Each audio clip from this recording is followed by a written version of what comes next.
Hello students, कैसे हैं आप सब। आई होप कि आप सब मस्त होंगे और आप लोग की पढ़ाई भी अच्छी चल रही होंगी। तो आज स्टार्ट करेंगे हम हमारा जो इसका थ्योरेटिकल डिस्ट्रीब्यूशन का जो थर्ड पार्ट है, नॉर्मल डिस्ट्रीब्यूशन।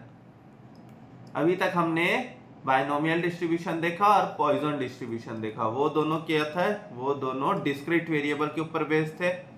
लेकिन ये जो अपना जो नॉर्मल डिस्ट्रीब्यूशन है, ये अपना कंटिन्यूअस वेरिएबल के ऊपर बेस्ड होता है। ये अपना होता है कंटिन्यूअस वेरिएबल के ऊपर। नॉर्मल डिस्ट्रीब्यूशन सिंपल है। एक ये ग्राफ जो हम बनाते हैं, जैसे यहाँ पे हम एक ग्राफ अगर ड्रॉ करते हैं,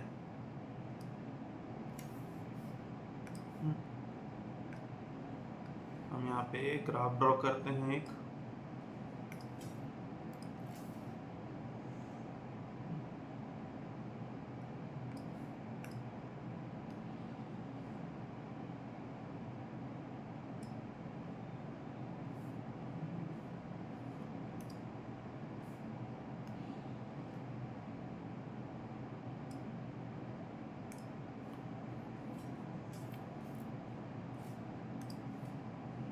हम ऐसा एक ग्राफ ड्रॉ करते थे। ठीक है, ओके। ये अपना मिडिल में दोनों तरफ आधे आधे हिस्से, ओके। ये इस तरीके से हम यहाँ ग्राफ ड्रॉ करते हैं। तो यहाँ पे ये जो नॉर्मल डिस्ट्रीब्यूशन है वो बेसिकली इसी ग्राफ के ऊपर डिपेंड करता है। ठीक है, जो नॉर्मल डिस्ट्रीब्यूशन है वो हमारा बेसिकली इसी ग्राफ के ऊपर डिपेंड करता है। यहाँ पे रहता है माइनस इन्फिनिटी, यहाँ पे होता है प्लस इन्फिनिटी, ये आता है बीच में म्यू। ठीक है, ये प्लस इन्फिनिटी मतलब ये ग्राफ अपना जाए जा रहा है इन्फिनिटी की तरफ, और यहाँ पे माइनस इन्फिनिटी ये नेगेटिव की तरफ जाए जा रहा है, ये बीच में आ जाता है म्यू। ठीक है, फिर यहाँ पे अगर हम यहाँ पे ले ले, यहाँ पे ये म्यू प्लस सिग्मा। सिग्मा क्या है? सिग्मा अपना स्टैंडर्ड डिविएशन है। ठीक है, सिग्मा हमारा है स्टैंडर्ड डिविएशन। यहाँ पे म्यू प्लस सिग्मा, यहाँ पे म्यू प्लस 2 सिग्मा। ठीक है, फिर यहाँ पे आएंगे म्यू प्लस 3 सिग्मा। इस तरीके से यहाँ पे म्यू माइनस सिग्मा, यहाँ पे म्यू माइनस 2 सिग्मा, और यहाँ पे म्यू माइनस 3 सिग्मा। ठीक है, ओके। ये इस तरीके से अपने इस ग्राफ के ऊपर ये बेसिकली डिफेंड है। तो अगर हमको जैसे यहाँ पे ये क्या कंटिन्यूअस ये चलते आ रहा है, तो यहाँ तक की जैसे हमको जैसे प्रोबेबिलिटी निकालनी है, और ये अगर हमको यहाँ तक की जैसे प्रोबेबिलिटी निकालनी है, हमको यहाँ तक की जैसे प्रोबेबिलिटी निकालनी है, ये सारी चीजों में क्या है, नॉर्मल डिस्ट्रीब्यूशन काम आता है हमारा।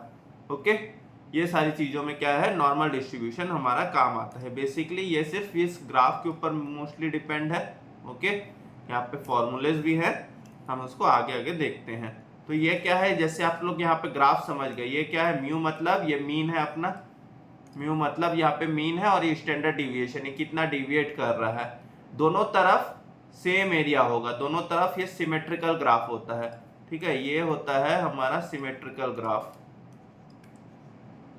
सिमेट्रिकल ग्राफ, सिमेट्रिकल ग्राफ मतलब दोनों तरफ हमारा ये सेम एरिया आएगा। अभी जो मैंने जो बनाया था उसमें थोड़ा बराबर नहीं आ रहा होगा। ओके, ठीक है, यहाँ पे ये फिर से लाइन से ही बनाते हैं। यहाँ पे हमने लाइन लिया था, ये अपना लाइन, सीधा लाइन नहीं है, आ गया हमारा सीधा लाइन। ओके, यहाँ पे भी आ गया हमारे यहाँ सीधा, यहाँ पे सीधा लाइन फिर से नहीं बना।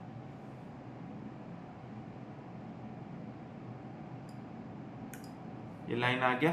ठीक है, अब यहाँ पे और कोई शेप है क्या जो हम ऐसा बना सकते हैं, कर्व देख लेते हैं। ये अपने पास कर्व शेप है यहाँ पे, इससे ट्राई करते हैं। ठीक है, इसे कर्व शेप से बनेगा कि नहीं। ये ऐसा ग्राफ बन जा रहा है, ऐसा नहीं बनाना हमको, हमको ऐसा नहीं बनाना था, हमको दूसरा कर्व लेना है। हमको यहाँ पे और कोई कर्व शेप, यहाँ पे हमको कर्व शेप नहीं दिया हुआ है। ठीक है, कर्व शेप नहीं दिया हुआ है, तो अब हमारी ड्राइंग बनानी पड़ेगी। ठीक है, अब यहाँ पे हमको हमारी ही ड्राइंग बनानी पड़ेगी। यहाँ पे कर्व शेप नहीं दिया हुआ है हमको। ठीक है, तो यहाँ पे ये इस तरीके से, यहाँ पे ऐसा। ठीक है, ये देखिए ये क्या, ये ऑटोमेटिक एक कर्व बन ही गया हमारा। हम यहाँ पे कर्व नहीं बना रहे थे तो भी हमारा एक कर्व बन गया। ओके,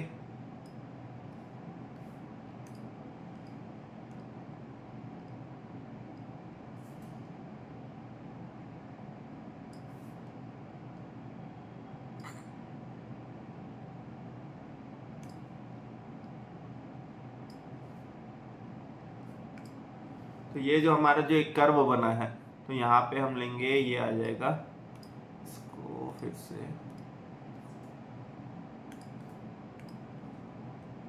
यहाँ तक, ये हमारा आ जाएगा म्यू माइनस सिग्मा, ये अपना है म्यू, ठीक है। ये इस लाइन तक यहाँ पे आ जाएगा ये अपना म्यू प्लस सिग्मा। ये दोनों क्या है, दोनों एरिया बराबर है, ठीक है। यहाँ पे ये दोनों एरिया बराबर है, तो इसको मैं अभी यहाँ पे मैं मिटा देता हूँ, ठीक है।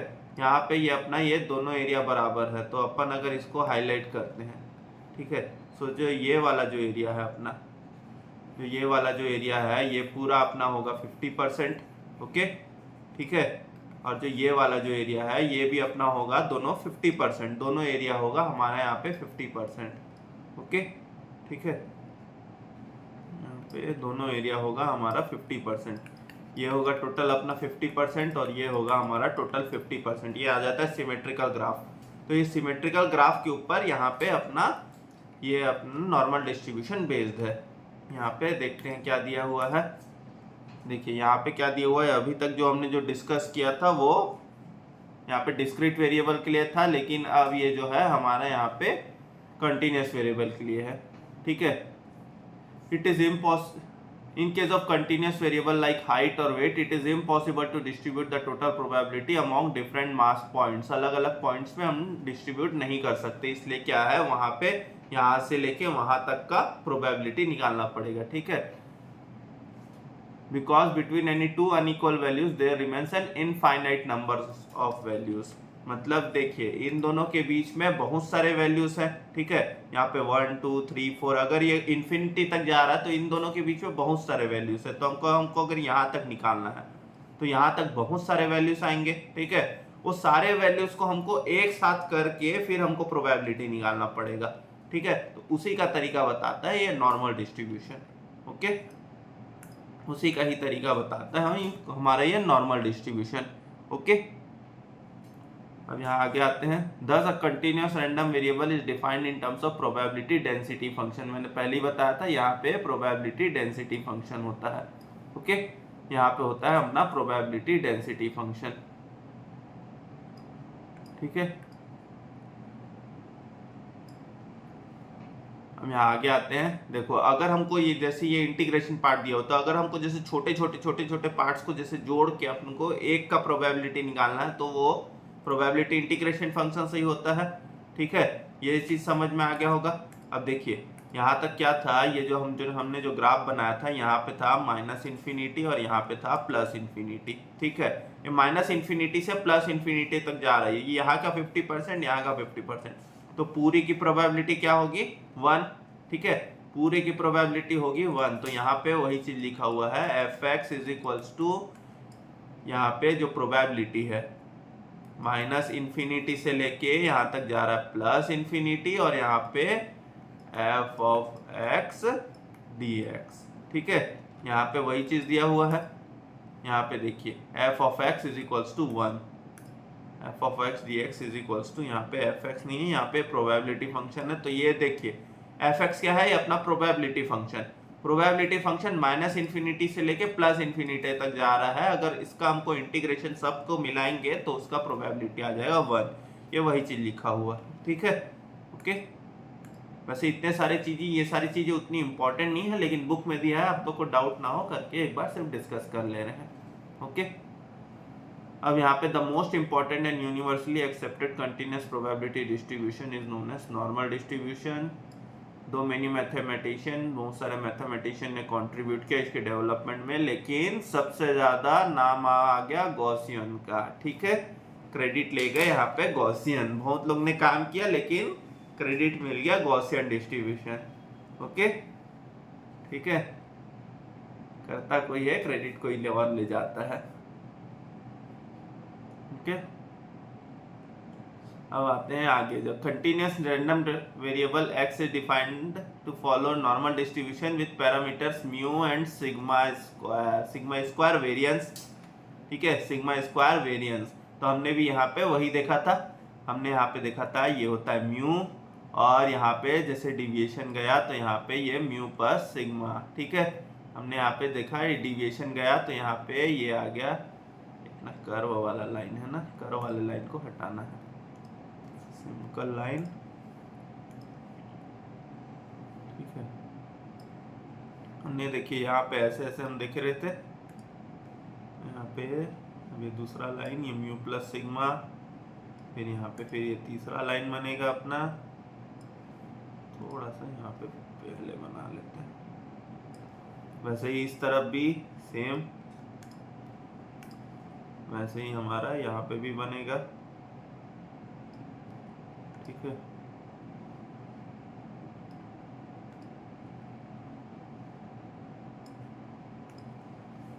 देखिए यही है लाइन हर तरफ, यहाँ पे भी ये म्यू प्लस ये सिग्मा, ये फिर म्यू प्लस ये 2 सिग्मा हो गया।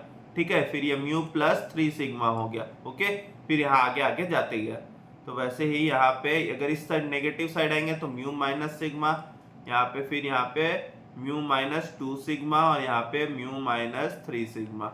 ओके, ठीक है, ये अपना, तो यहाँ पे क्या है, ये सिर्फ म्यू और ये वेरिएंस के ऊपर डिपेंड है। वेरिएंस से हम स्टैंडर्ड डिविएशन निकाल सकते हैं।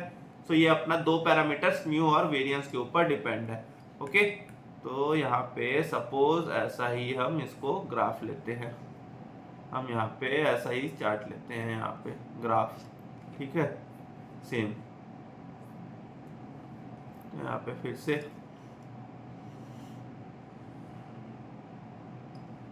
ये ग्राफ बनाया हमने,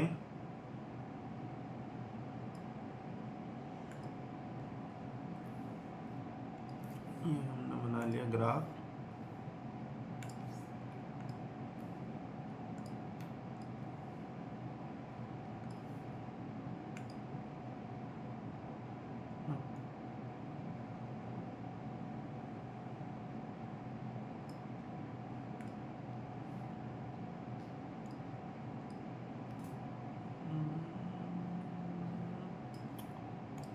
बराबर नहीं आ रहा है।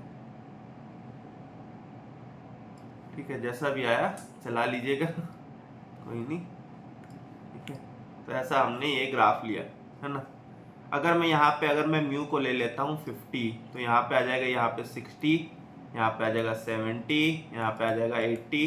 ठीक है, अब जैसे ही नेगेटिव साइड जाएंगे तो यहाँ पे कम होते जाएगा, यहाँ पे होते जाएगा हमारा, यहाँ पे होगा 40, यहाँ पे होगा 30, यहाँ पे हो सकता है 20। ठीक है, ये इस तरीके से बनेगा। तो ये अपना क्या हो गया, ये अपना म्यू प्लस सिग्मा। अब यहाँ पे सिग्मा क्या हो गया, यहाँ पे इस केस में हो गया, यहाँ पे म्यू इज इक्वल्स टू 50 और यहाँ पे सिग्मा इज इक्वल्स टू 10। ठीक है, यहाँ पे ये म्यू हो गया 50 और यहाँ पे सिग्मा इज इक्वल्स टू 10 हो गया। ओके, सो यहाँ पे ये इस तरीके से ग्राफ बन रहा है। तो ये क्या है, खाली बस ये म्यू और ये सिग्मा के ऊपर डिपेंड है यहाँ पे। ओके, आगे आते हैं। देखिए ये x belongs to n mu और यहाँ पे sigma square if the probability density function of random variable x is given bye, देखिए यहाँ पे ये फॉर्मूला लिखा हुआ, थोड़ा ज़्यादा कॉम्प्लिकेटेड फॉर्मूला है। ये अपने को सिर्फ खाली सिग्मा और म्यू निकालने के लिए काम आएगा। यहाँ पे ये कुछ ज़्यादा कॉम्प्लिकेटेड फॉर्मूला है। या तो हम देखिए इसको ग्राफ के तरीके से हम निकाल सकते हैं, यहाँ पे जैसे भी नॉर्मल डिस्ट्रीब्यूशन का क्वेश्चन आता है, या तो फिर हम उसको यहाँ पे फॉर्मूले से निकाल सकते हैं। ठीक है, नॉर्मल डिस्ट्रीब्यूशन को सॉल्व करने का तरीका, 2 तरीका है। नॉर्मल डिस्ट्रीब्यूशन को हमको यहाँ पे सॉल्व करने के 2 तरीके हैं। एक तो है फॉर्मूला, और जो मैंने एक जो ग्राफ बताया वो। ठीक है, ओके, फॉर्मूला है और एक ग्राफ बताया वो। फॉर्मूला तो यहाँ पे कॉम्प्लिकेटेड है, यहाँ पे याद मुझे भी नहीं हो रहा है। फॉर्मूला देख लेते हैं, F of X is equals to 1 by, यहाँ पे सिग्मा, फिर रूट ऑफ 2 पाई। यहाँ पे लिख लेते हैं इसको, F of X is equals to, यहाँ पे क्या था, 1 बाय सिग्मा 2 पाई, पे है 1/σ 2 पाई, 1/σ 2 पाई, फिर ई माइनस ये x माइनस म्यू स्क्वायर, फिर यहाँ पे e to the power minus ये x minus mu the whole square divided by, यहाँ पे क्या दिया हुआ है, फिर डिवाइडेड बाय 2 पाई स्क्वायर, यहीं पे डिवाइड है 2 पाई स्क्वायर, ठीक है, यहाँ पे यहीं पे 2 पाई स्क्वायर है, ओके, यहाँ पे है 2 sigma square, sorry pi square लिख दिया था, यहाँ पे सिग्मा स्क्वायर है, ये 2 सिग्मा स्क्वायर वेरिएंस है, ठीक है। तो यहाँ समझ में आ रहा है, ये से म्यू और यहाँ पे वेरिएंस के ऊपर डिपेंड है ये फॉर्मूला, ठीक है। बाकी ग्राफिकल मेथड है, तो ग्राफिकल मेथड से हमको यहाँ पे म्यू और सिग्मा पता होगा, एक जेड टेबल वाला कॉन्सेप्ट आता है जिससे हम ये सारी चीजें निकाल सकते हैं, ठीक है। अब इसको आगे आगे देखते हैं, एक एक करके, यहाँ पे जैसे जैसे बुक में टॉपिक दिया हुआ उसी तरीके से हम धीरे धीरे आगे बढ़ते हैं, ठीक है। यहाँ पे फॉर्मूला देख लिया यहाँ पे, ठीक है। अब यहाँ some important point relating to normal distribution are listed below. The name normal distribution has its origin some 200 years back. इतना सब चीज जानने का जरूरत नहीं है, ठीक है। आने के लिए कुछ भी आ सकता है, लेकिन अभी हमको इतना सब जानने की यहाँ पे जरूरत नहीं है, इसी वजह से एक बार रीड कर लीजिएगा। If you plot the probability function y is equals to fx, then the curve known as probability curve takes the following shape। ये following shape जो हमने वहाँ बनाया, टेढ़ा मेढ़ा बना था, लेकिन ठीक है ये शेप बना, ठीक है। ये figure reveals that the normal curve is a bell shaped and has one peak. Bell shaped curve है और उसका एक पीक है, यही देखा हमने, ठीक है।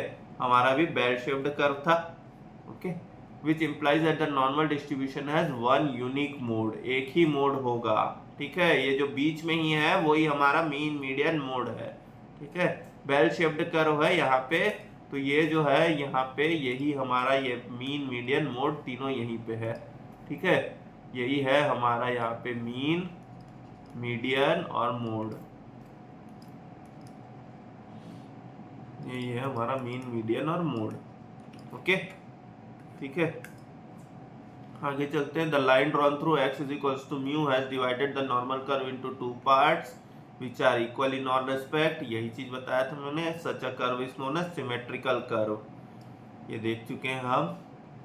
corresponding distribution is known as symmetrical distribution. Thus we can find that normal distribution is symmetrical about x is equals to mu. It may also be noted that binomial distribution is also symmetrical about p is equals to 0.5। इधर का 50%, इधर का 50%, तो p होगा 0.5, okay. यहाँ पे p हो जाएगा 0.5।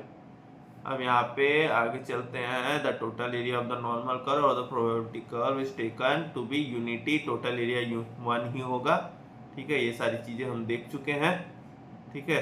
तो अब यहाँ पे देखिए, ये हमने यहाँ पे area between mu to infinity is equals to 0.5, हमने यही देखा था, ठीक है। इस तरफ माइनस इन्फिनिटी और इस तरफ प्लस इन्फिनिटी। इस तरफ आता है हमारा ये यहाँ पे प्लस इन्फिनिटी और यहाँ पे आएगा अपना माइनस इन्फिनिटी। इस तरफ का जो एरिया है ये 0.5 और इस तरफ का एरिया है 0.5, ठीक है। अगर परसेंटेज मिलेंगे तो 50%, 50% और यहाँ पे 0.5, 0.5 सिमेट्रिकल कर्व है, ठीक है। आगे जाते हैं। यहाँ पे व्हेन द मीन इज 0, अब अगर यहाँ पे ऐसा कोई पार्ट आ जाता है, ठीक है। अब हम यहाँ पे अभी तक जो ग्राफ अब ले रहे थे, ठीक है, फिर से वो ग्राफ लेते हैं। यहाँ पे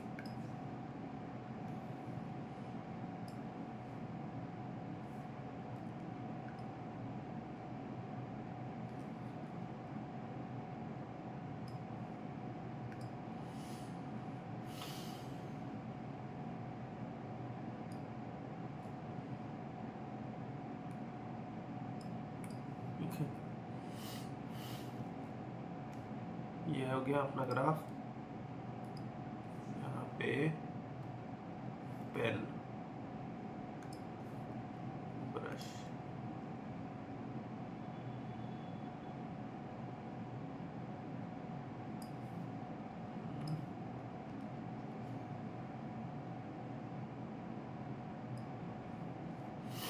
ये आ गया ग्राफ, ठीक है।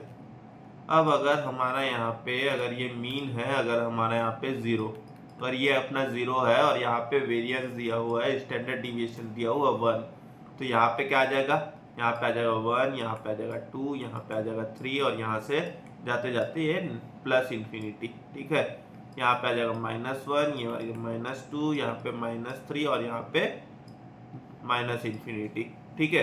अगर यहाँ पे मीन 0 है और ये 1 2 3, तो ये जो अपना जो फॉर्म आता है, ये अपना फॉर्म आ जाएगा, ये जेड टेबल वाला फॉर्म आ जाता है, ठीक है।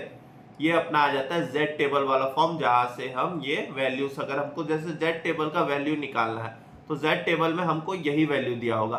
जेड टेबल में हमको कहां से कहां तक का वैल्यू दिया रहता है, 0 से लेके हमको इन्फिनिटी तक का, इन्फिनिटी तक तो नहीं, 0 से लेके हमको आगे का वैल्यू दिया रहता है, ठीक है। कई बार लोग क्या सोचते हैं कि माइनस इन्फिनिटी से वैल्यू दिया हुआ है, लेकिन जेड टेबल में जो वैल्यू दिया हुआ है वो 0 से लेके 1 तक, फिर यहाँ पे 0 से लेके 2 तक, ठीक है। हमको यहाँ तक के ऐसे ऐसे वैल्यूज दिए होंगे, ठीक है।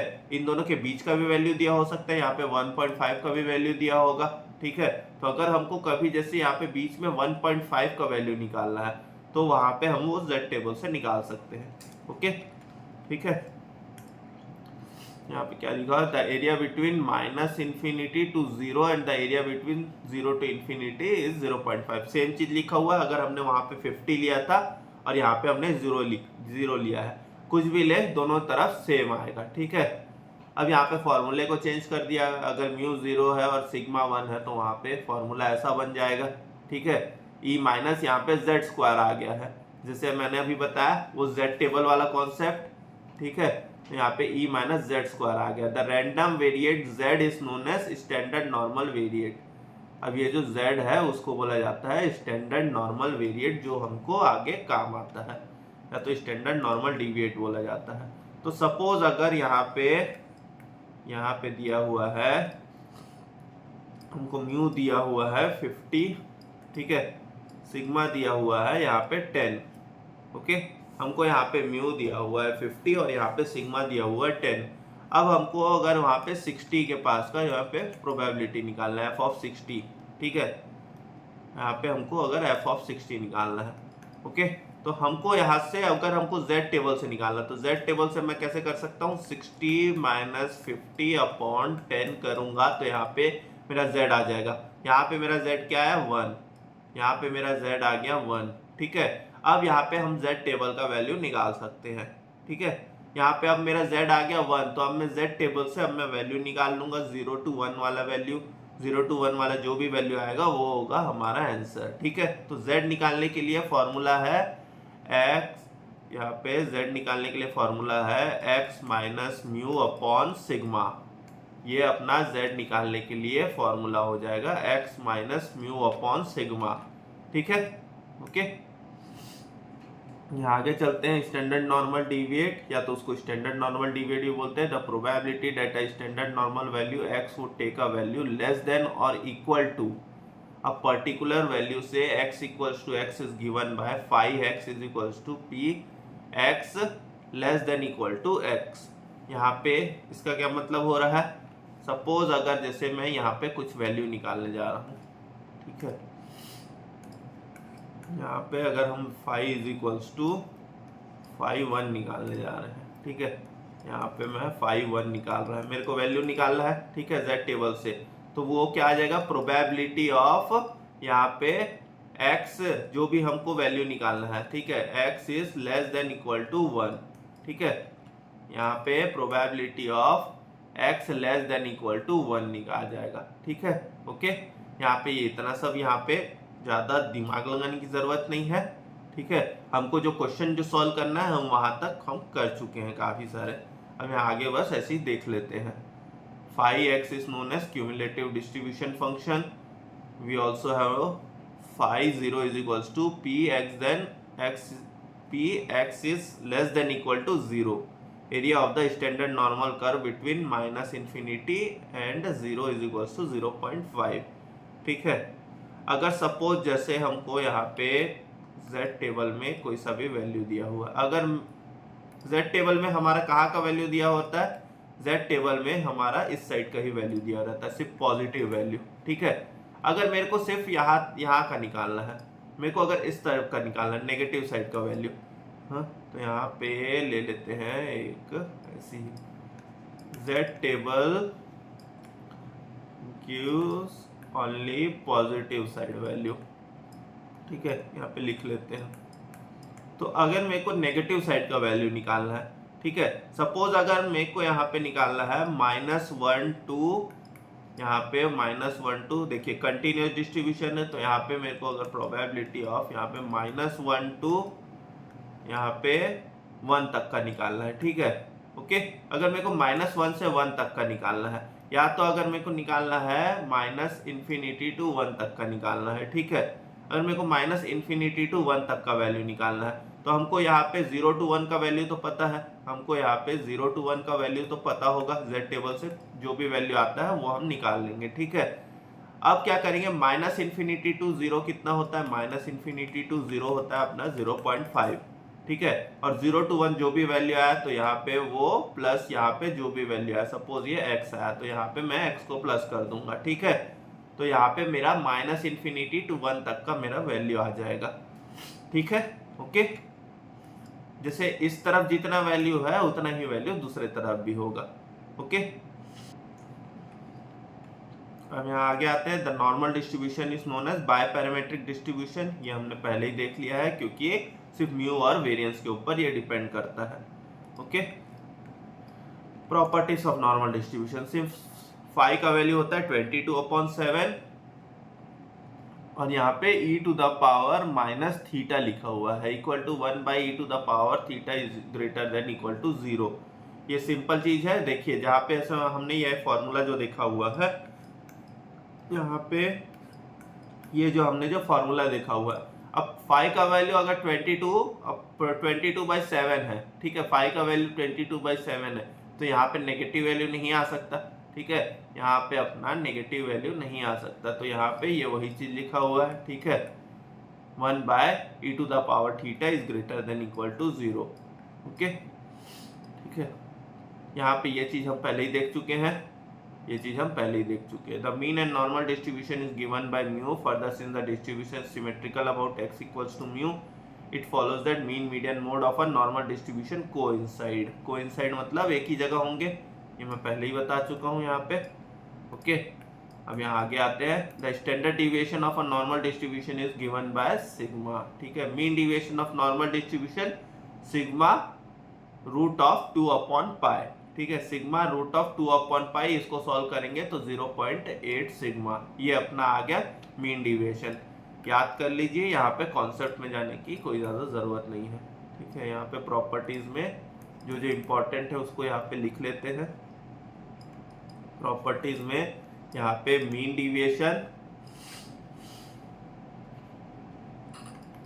डिविएशन होगा 0.8 सिग्मा, ठीक है, तो अगर सिग्मा अगर 1 है तो मीन डिविएशन 0.8, ठीक है। वैसे ही यहाँ पे हम यहाँ पे अगर क्वार्टाइल में आते हैं, ठीक है, क्वार्टाइल में आते हैं तो Q1 आता है 0.675 प्लस सिग्मा होता है यहाँ पे 0.67 म्यू माइनस 0.675 सिग्मा, यहाँ पे ये म्यू माइनस 0.675 सिग्मा, ठीक है।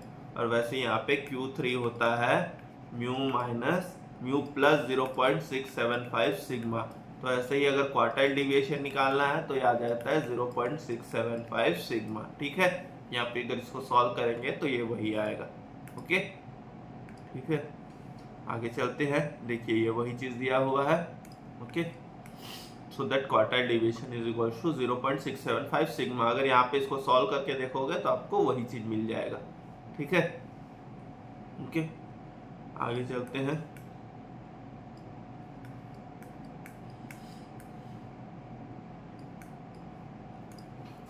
the normal distribution is symmetrical about x equals to mu, as such its skewness is 0। skewness मतलब वो कितना एसिमेट्रिक है, मतलब कितना उसका क्या बोल सकते हैं, यहाँ पे ये जो ग्राफ है अपना, ठीक है,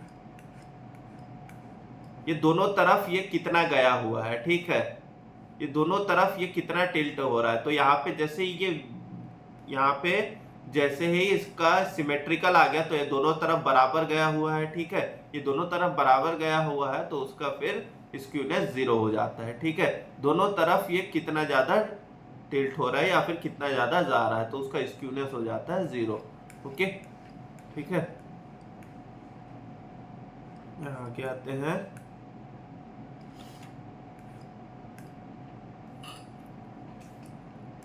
Normal curve is neither inclined moves towards right. देखो, the normal curve is neither inclined move towards right nor towards the left. ठीक है, ना ही वो ज्यादा लेफ्ट की तरफ है ना ही ज्यादा राइट की तरफ है, दोनों तरफ बराबर है। The normal curve y is equals to fx has 2 points of inflection is to be given by mu minus sigma and mu plus sigma. Point of inflection क्या होता है यहाँ पे, ये हम यहाँ पे फिर से एक बना लेते हैं ग्राफ, ठीक है। हम यहाँ पे फिर से ग्राफ बना लेते हैं, ये लाइन, फिर यहाँ पे ये एक लाइन, ठीक है।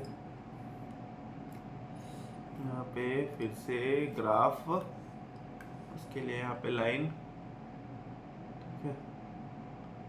यहाँ पे उसके लिए लाइन, शेप देख लेते हैं, शेप नहीं दिया हुआ है यहाँ पे एक भी।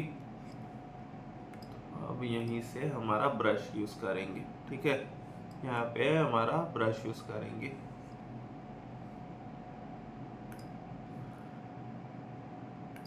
ब्रश यूज करेंगे यहाँ से।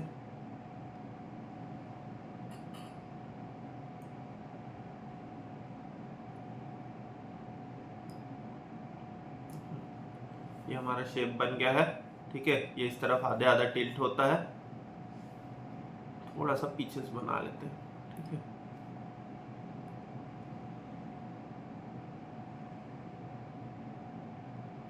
ठीक है, ये हमारा ऐसे शेप बन गया है, ठीक है। ओके,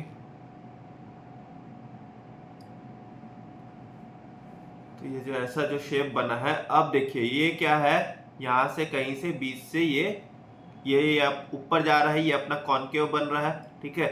यहाँ पे ये अपना कॉनकेव शेप बन रहा है, ठीक है। ये अपना आ रहा है यहाँ पे कॉनकेव, और यहाँ से कहीं से वो ऐसे टिल्ट होता है। अब यहाँ पे हमारा ये टिल्ट नहीं हो रहा है, ठीक है, ये अपना ऐसा शेप बन गया है। तो इसको हम फिर से यहाँ पे इसको चेंज करते हैं, ठीक है, ग्राफ को ही हटा देते हैं।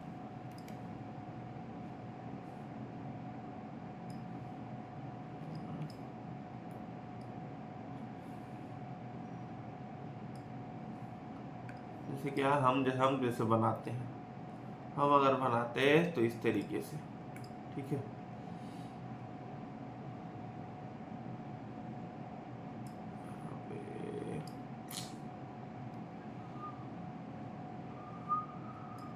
इस तरीके से जा रहा है, ठीक है। ये अपना मान लीजिए यही अपना ऐसा तरीके का ग्राफ है, ओके। तो यहाँ पे क्या हो रहा है, यहाँ पे ये टिल्ट होता है इधर उधर, ग्राफ बन ही नहीं पा रहा है, आज क्या हो गया है, ठीक है। तो यहाँ पे ये अपना देखिए, यहाँ से क्या हो रहा है, यहाँ से वो शेप यहाँ से चेंज कर रहा है, यहाँ से जाते जाते यहाँ पे जैसे शेप ऐसे चेंज कर रहा है। तो ये जो अपना वो जो शेप जो चेंज कर रहा है वो होता है हमारा पॉइंट ऑफ इन्फ्लेक्शन। सपोज वो यहाँ पे शेप चेंज कर रहा है, यहाँ से कॉनकेव है, ठीक है, यहाँ से जाते जाते वो यहाँ से ऐसे शेप चेंज कर रहा है। तो यहाँ पे हो गया कॉन्वेक्स शेप और यहाँ पे हो गया कॉन्वेक्स शेप। तो ये अपना जो सपोज जो यहाँ पे ये जो शेप जो चेंज कर रहा है, ठीक है, तो उसको बोला जाता है पॉइंट ऑफ इन्फ्लेक्शन। जहाँ पे वो शेप चेंज करता है उसको बोला जाता है पॉइंट ऑफ इन्फ्लेक्शन, ठीक है। जहाँ पे वो शेप को जहाँ पे चेंज कर रहा है उसको बोला जाता है पॉइंट ऑफ इन्फ्लेक्शन, ठीक है। जिसको अगर अपने को निकालना है तो यहाँ पे ये अगर म्यू है तो ये अपना आ जाएगा म्यू माइनस सिग्मा और फिर यहाँ पे म्यू प्लस सिग्मा, ठीक है। जो दो पॉइंट ऑफ इन्फ्लेक्शन आते हैं उसको निकालने का तरीका म्यू माइनस सिग्मा और यहाँ पे म्यू प्लस सिग्मा, ओके। तो यहाँ पे point of inflection is given by x is equals to mu minus sigma and x is equals to mu plus sigma if at these 2 points the normal curve changes its curvature from concave to convex। यहाँ पे concave से convex हो रहा है, ठीक है, okay. अब आगे जाते हैं। if x belongs to n is if x depends on n mu to sigma then z is equals to x minus mu upon sigma। यही मैंने बताया उसका फॉर्मूला, ठीक है। यहाँ पे z निकालने का फॉर्मूला बताया x minus mu upon sigma, ठीक है। z is known as the standardize normal variate और द नॉर्मल डिविएट। बुक के लास्ट में दिया हुआ है, यहाँ पे बुक के लास्ट में दिया हुआ है z टेबल, ओके। अब यहाँ पे we also have p z is less than equal to k is equals to five k, ठीक है। अभी हमने देखा था अगर हमको यहाँ पे 0 निकालना है तो z is less than equal to 0, उस तरीके से निकालेंगे, ठीक है। यहाँ पे ये टेबल है बायोमेट्रिक का टेबल, जो अपने को ज़्यादातर बायोमेट्रिक का टेबल का काम ही नहीं होगा, जो भी वैल्यूज है वैल्यूज हमको निकालने के लिए वहाँ पे दिया होगा क्वेश्चन में, ठीक है। अब यहाँ देखिए जैसे डिफरेंट प्रोबेबिलिटी निकालनी है तो वो किस तरीके से निकाल सकते हैं, ये सारी चीज़ें हम जैसे जैसे क्वेश्चन देखेंगे तो हमको यहाँ पे ज़्यादा अच्छे से समझ में आ जाएगा, ठीक है। Area under the normal curve is shown in the figure below. अब देखिए यहाँ पे ये एरिया दिया हुआ है, ओके। ये एरिया दिया हुआ है, ये चीज़ याद कर लीजिए, पूरी तरह अच्छे से रट्टा मार लीजिए, ठीक है। ये चीज़ आप लोग बहुत अच्छे से रट्टा मार लीजिए तो फिर आप लोग के लिए बेनिफिशियल होगा। देखिए यहाँ पे क्या दिया हुआ है, मैं यहाँ पे उसको एक टेबल शेप में बना देता हूँ, ठीक है। मैं यहाँ पे उसको एक टेबल के शेप में बना देता हूँ, जो चीज़ हमको यहाँ पे दी हुई है। यहाँ पे ये यहाँ पे टेबल है, देखिए जैसे यहाँ पे अपना जो चार्ट बना हुआ था, ठीक है, तो यहाँ पे उसको टेबल शेप में बना देते हैं। तो यहाँ पे अगर म्यू से म्यू प्लस यहाँ पे म्यू से म्यू प्लस सिग्मा, अगर हमको यहाँ तक कल प्रोबेबिलिटी लेना है तो 34.135%, ठीक है। यहाँ पे फिर अगर म्यू प्लस सिग्मा से हमको यहाँ पे म्यू प्लस 2 सिग्मा तक जाना है तो उसका वैल्यू है 13.59%, ठीक है। फिर यहाँ पे अगर हमको ये म्यू प्लस 2 सिग्मा से लेके अगर हमको यहाँ पे म्यू प्लस 3 सिग्मा तक है तो यह इसका वैल्यू है 2.14%, और उसके बाद म्यू प्लस 3 सिग्मा से लेके यहाँ पे इन्फिनिटी तक जाएंगे तो उसका वैल्यू है अपने पास 0.135%, ठीक है। इन सारों को ऐड करोगे तो आएगा, देखना 50% आएगा इन सारों को ऐड करोगे तो, ठीक है। जैसे हमने यहाँ पे ग्राफ देखा, ठीक है, यहाँ पे ये जो ग्राफ देखा है, आगे ग्राफ हमने यहाँ पे बराबर वाला ग्राफ कहाँ बनाया था, देखिए ये वाला जैसे मैंने ग्राफ बनाया था, ठीक है, मैंने ये वाला ग्राफ बनाया था। तो यहाँ पे क्या होते जा रहा है, ये जो अपना ये जो ग्राफ का ये जो एरिया है ये अपना क्या है, कम होते जा रहा है। यहाँ पे ग्राफ क्या है, नीचे नीचे नीचे नीचे जाते जा रहा है, इसलिए क्या है उसकी प्रोबेबिलिटी कम कम होते जा रही है, ठीक है। ये ऊपर से नीचे नीचे नीचे नीचे जाते जा रहा है, इसलिए क्या उसकी प्रोबेबिलिटी कम कम होते जा रही है, ओके। तो यहाँ पे जैसे म्यू प्लस सिग्मा है तो ये 34.135% है, ठीक है, ओके। फिर यहाँ पे म्यू प्लस 2 सिग्मा है तो फिर उसका वैल्यू है 13.59%, ओके। और अगर मैं फिर इस तरफ आऊं तो इस तरफ भी सेम वैल्यू होगा, इस तरफ भी सेम वैल्यू होगा, नेगेटिव साइड भी, ठीक है, नेगेटिव साइड भी सेम वैल्यू होगा, ओके, ठीक है। तो अगर अब मेरे को यहाँ से ऐसे निकालना है, अगर हमने यहाँ पे कहाँ से देखा, म्यू से देखा, ठीक है। अब अगर यहाँ पे ऐसा बोला जाए कि अगर यहाँ से निकालना है मेरे को म्यू प्लस सिग्मा 2 यहाँ पे म्यू माइनस सिग्मा तक, अगर मेरे को यहाँ तक निकालना है, ठीक है, इधर से जाते हैं लेफ्ट साइड से, mu minus sigma 2 mu plus sigma, अगर यहाँ तक निकालना तो ये 34.135% का डबल कर देंगे। कितना होता है, एक सेकेंड कैलकुलेटर ले लेते हैं, यहाँ पे 34.135 का डबल कर देंगे तो आ जाएगा 68.27, ठीक है। इधर भी 34.15, इधर भी 34.15, तो आ जाएगा 68.27%, ठीक है। अगर मैं यहाँ से लूँ, अगर मैं वहाँ से म्यू प्लस 2 सिग्मा ले लूँ, ठीक है, यहाँ पे mu minus 2 sigma two mu plus 2 sigma, ठीक है, तो वहाँ पे कितना आ जाएगा, यहाँ पे कितना आ जाएगा अगर मैं ऐसा ले लूँ तो यहाँ पे म्यू प्लस 2 सिग्मा से अगर, तो फिर अगर मैं म्यू से म्यू प्लस 2 सिग्मा लूँ तो ये कितना आ जाएगा 34.135 प्लस 13.59, ठीक है, मल्टीप्लाइड बाय 2 तो आ जाएगा 95.45, ओके। ये आ जाएगा 95.45। अगर मैं वहां तक जाऊंगा तो ठीक है, ये अपना इस तरीके से यहाँ पे हम वैल्यूज निकाल सकते हैं। तो ये सारे वैल्यूज, ये जो 4-5 जो वैल्यूज दिए हुए हैं ये अपने बहुत ज्यादा काम के हैं। ठीक है, तो यहाँ पे तो देखिए यहाँ पे अपने को म्यू प्लस सिग्मा, जैसे अगर हमने यहाँ पे म्यू लिया अगर सपोज 50, ठीक है, और हमारे यहाँ पे सिग्मा लिया हमने 60, ठीक है, यहाँ पे जैसे ये अपने अभी ऐसे ग्राफ बनाते हैं। ठीक है, ये जैसे हमने यहाँ पे ग्राफ बनाया, ओके, ठीक है, मैंने यहाँ पे म्यू का वैल्यू ले लिया 50, यहाँ पे मैंने ले लिया ये म्यू प्लस सिग्मा है, ये mu plus sigma is equals to ये ले लिया 60। ठीक है, यहाँ पे ले लिया मैंने 70, ठीक है, यहाँ पे ले लिया मैंने 80।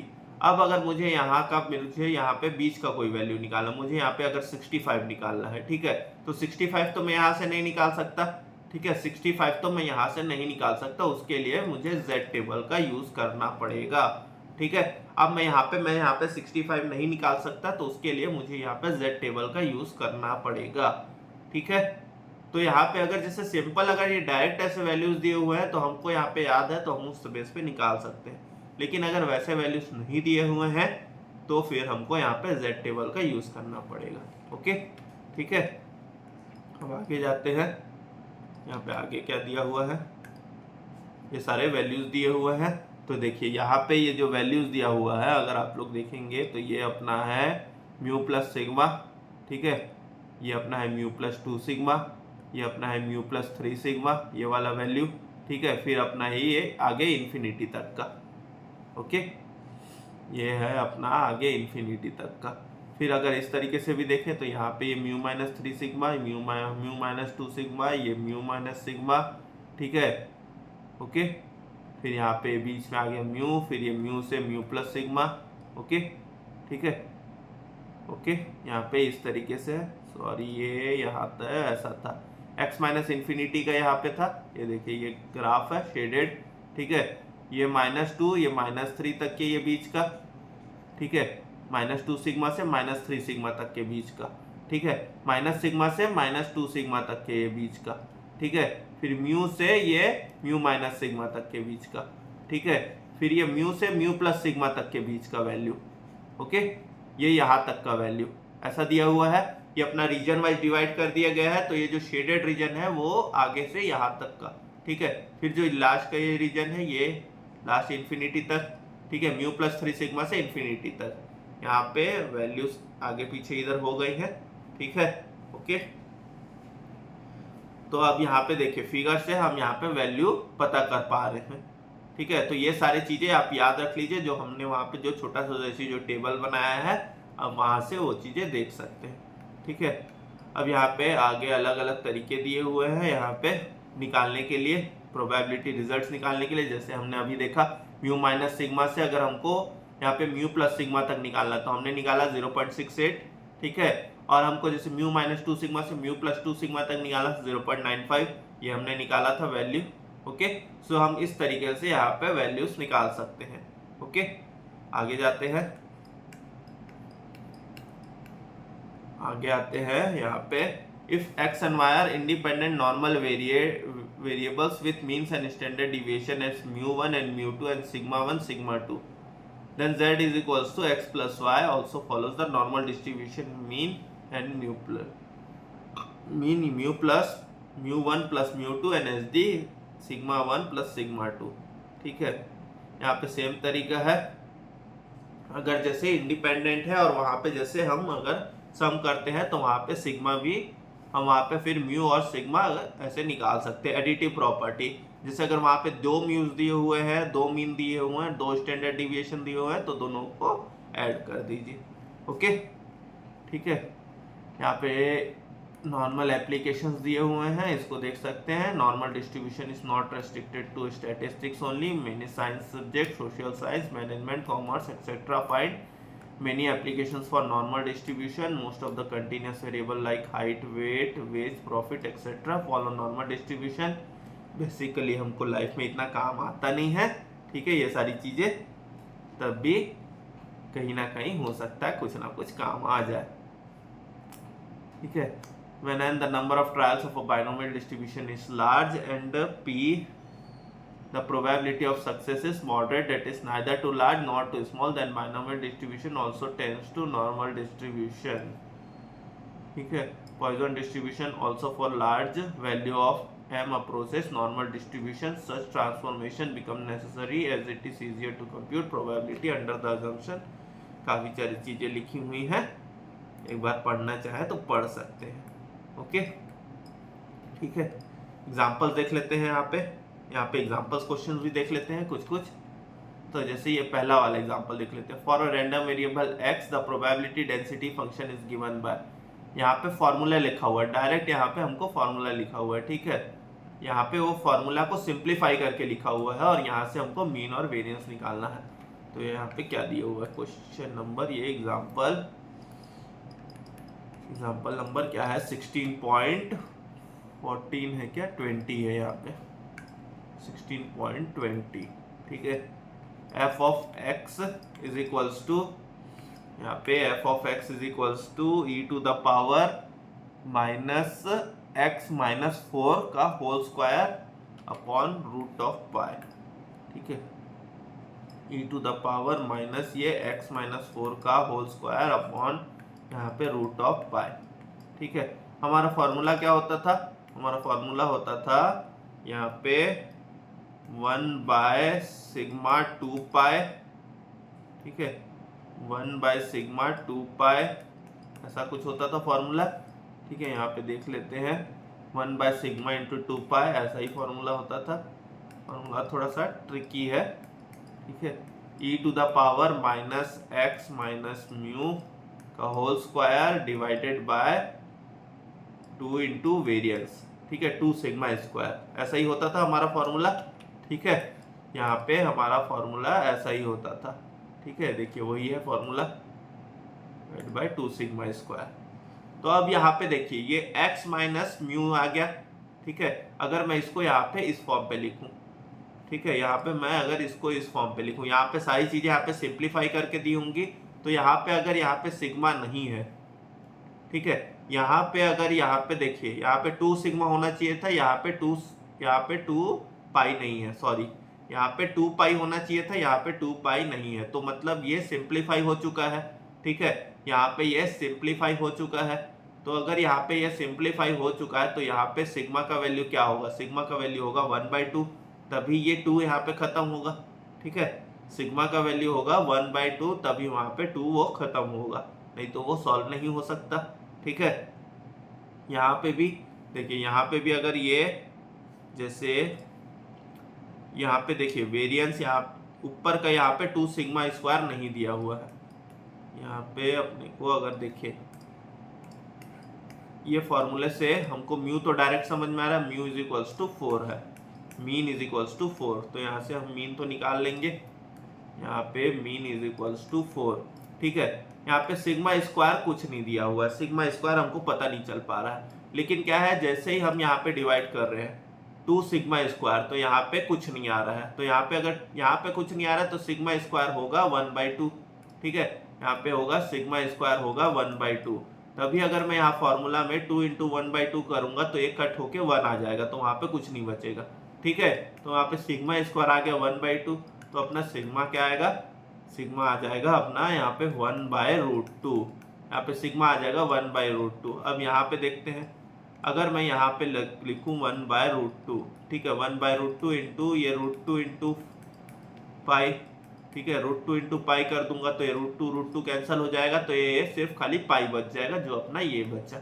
ओके, ठीक है, तो यहाँ पे अपना स्टैंडर्ड डिविएशन आ गया पाई और यहाँ पे मीन आ गया 4. देख लेते हैं वही आंसर है कि नहीं. यहाँ पे स्टैंडर्ड डिविएशन आ जाएगा पाई और मीन आ जाएगा 4. वेरिएंस दिया हुआ है, वेरिएंस 1/2 और यहाँ पे वेरिएंस पूछा था क्या, हाँ वेरिएंस पूछा था, तो वेरिएंस आ गया 1/2 और यहाँ पे मीन आ गया अपना 4.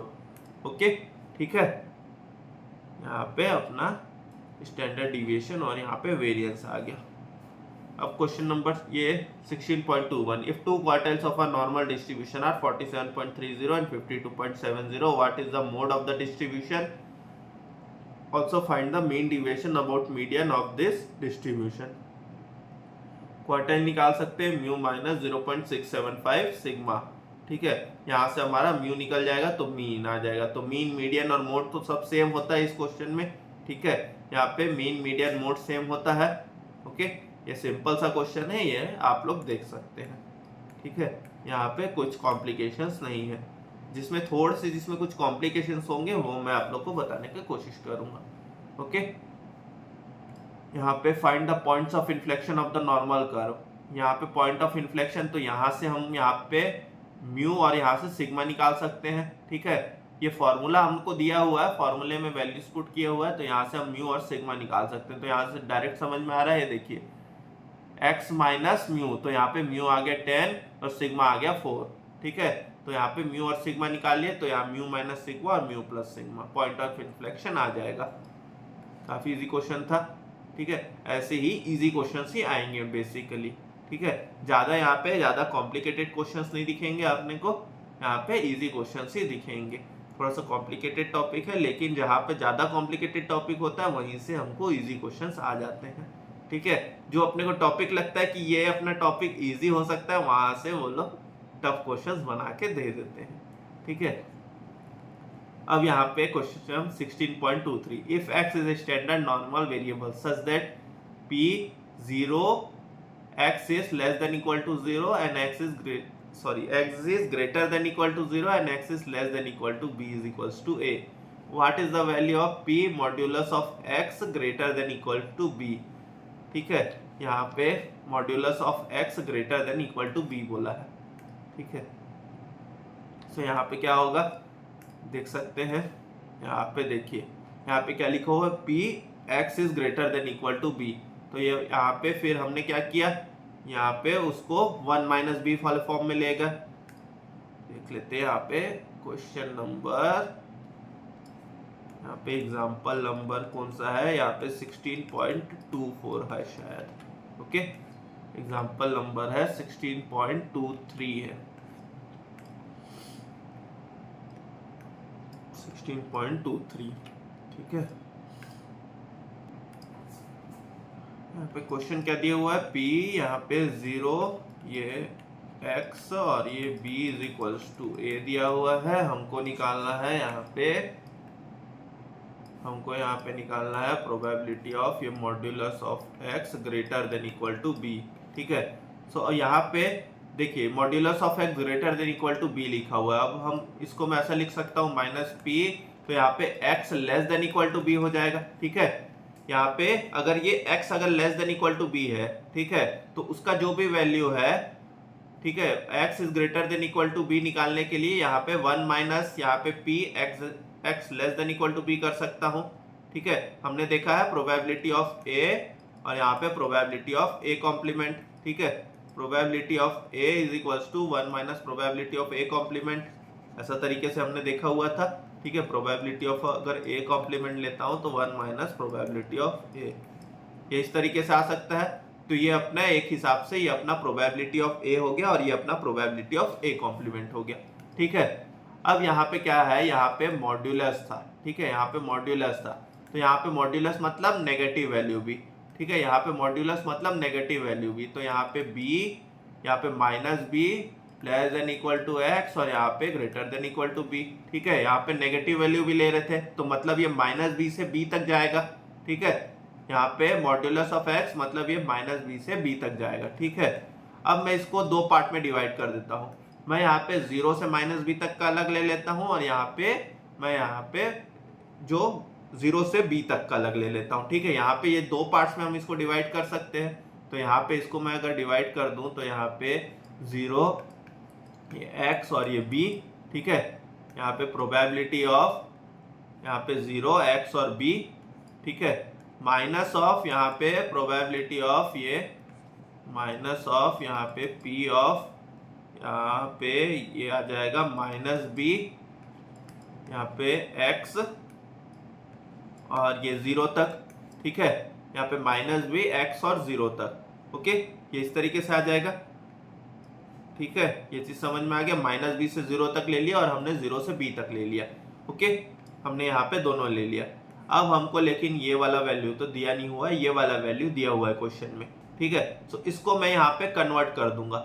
ये क्या है, ये हमारा जैसे यहाँ पे ग्राफ बनता था, अगर हमारा यहाँ पे ऐसे ग्राफ बनता था तो यहाँ पे ये जो नेगेटिव वैल्यू जो आती थी इस तरफ, ठीक है, हमारा यहाँ पे ऐसे ग्राफ बन रहा था, तो इस तरफ का जो नेगेटिव वैल्यू और इस तरफ का पॉजिटिव वैल्यू दोनों बराबर होते थे, ठीक है। यहाँ पे पॉजिटिव साइड में, यहाँ पे नेगेटिव साइड में, ठीक है, दोनों हमारे वैल्यूज बराबर हो रहे हैं। ओके, सो हम यहाँ पे इसको इस तरीके से ले सकते हैं, मैं इसको यहाँ पे इस तरीके से ले सकता हूँ। अगर मैं इसको अब नेगेटिव का मैं यहाँ पे पॉजिटिव में कन्वर्ट करूंगा तो यहाँ पे ये प्लस हो जाएगा, ठीक है, यहाँ पे ये प्लस हो जाएगा, तो ये मेरा 1 माइनस पी ऑफ, यहाँ पे 1 माइनस पी ऑफ ये 0 से x और ये b, ठीक है, यहाँ पे फिर आ जाएगा प्लस, यहाँ पे p, फिर यहाँ पे 0, फिर ये x और ये b, ठीक है। ओके, तो यहाँ पे सॉल्व करेंगे तो यहाँ पे 1 माइनस, ये अपने पास दिया हुआ है a प्लस a, ठीक है, ये अपने क्वेश्चन में दिया हुआ है, तो यहाँ पे आंसर आ जाएगा 1 माइनस 2a, ठीक है, यहाँ पे हमारा आंसर आ जाएगा 1 माइनस 2a। ओके, ठीक है, देखिए ऐसा ही कुछ दिया होगा। यहाँ पे लास्ट में आंसर देख लेते हैं, हमारा यहाँ पे आ गया है ये 1 माइनस 2a। ओके, यहाँ पे आ गया अपने पास ये 1 माइनस 2a आ गया यहाँ पे अपना आंसर, ठीक है। अब यहाँ पे आ गया और भी अपने पास दिए हुए एग्जाम्पल्स, ये सारे एग्जाम्पल्स आप लोग अपने तरीके से देख सकते हैं। यहाँ पे वैल्यूज वाले क्वेश्चन हैं, हम यहाँ पे एक्सरसाइज क्वेश्चन देखेंगे जो अपने को यहाँ पे नहीं दिए हुए हैं, ठीक है, जिसके अपने को सॉल्यूशंस नहीं दिए हुए हैं हम वो एक्सरसाइज क्वेश्चन देखेंगे, ठीक है। एग्जाम्पल्स में तो क्या है, सारे सॉल्यूशंस दिए होंगे।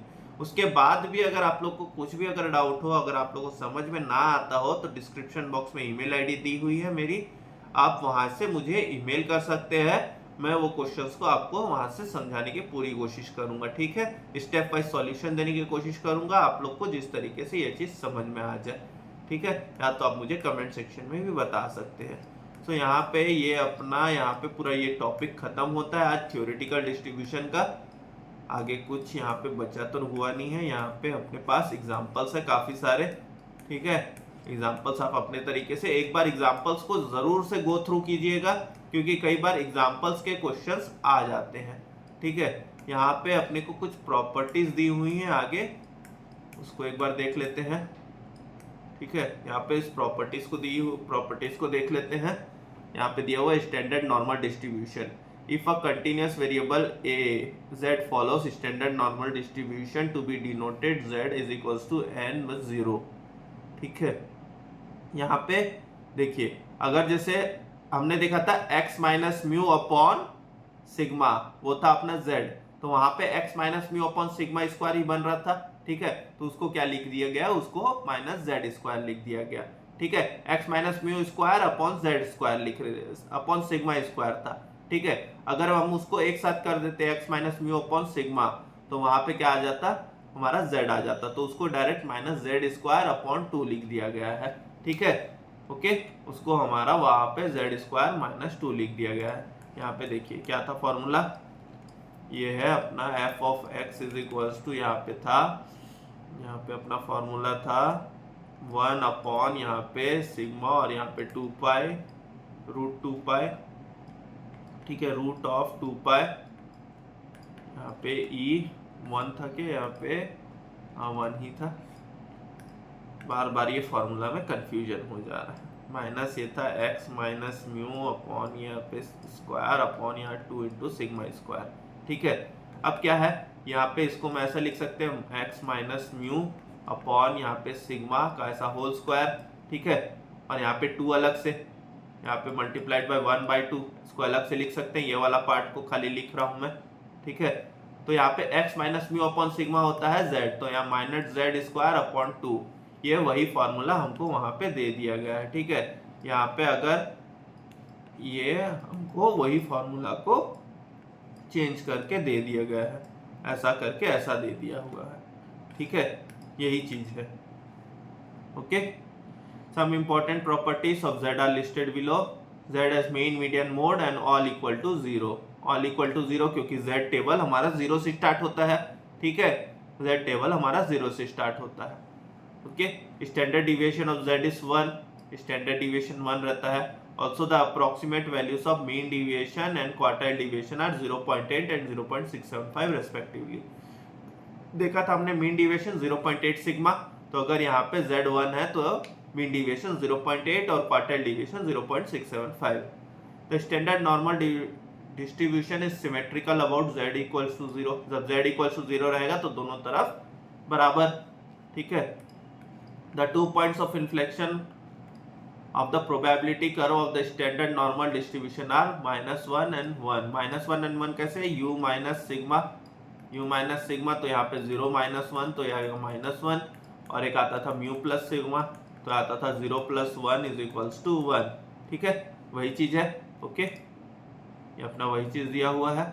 The two tails of the standard normal curve never touch the horizontal axis. वो कभी टच नहीं करेंगे एक्सिस को, ठीक है। अगर टच करेंगे तो इन्फिनिटी होगा ही नहीं, ठीक है, वो जाते ही जाते हैं वहां पे। इसलिए हमने जितना भी ग्राफ बनाया वहां पे हमने टच नहीं करवाया एक भी, ठीक है। अब आगे जाते हैं। The upper and lower p% points of standard normal variable z are given below. यहाँ पे अपर एंड लोअर पॉइंट दिया हुआ है, ठीक है, ओके।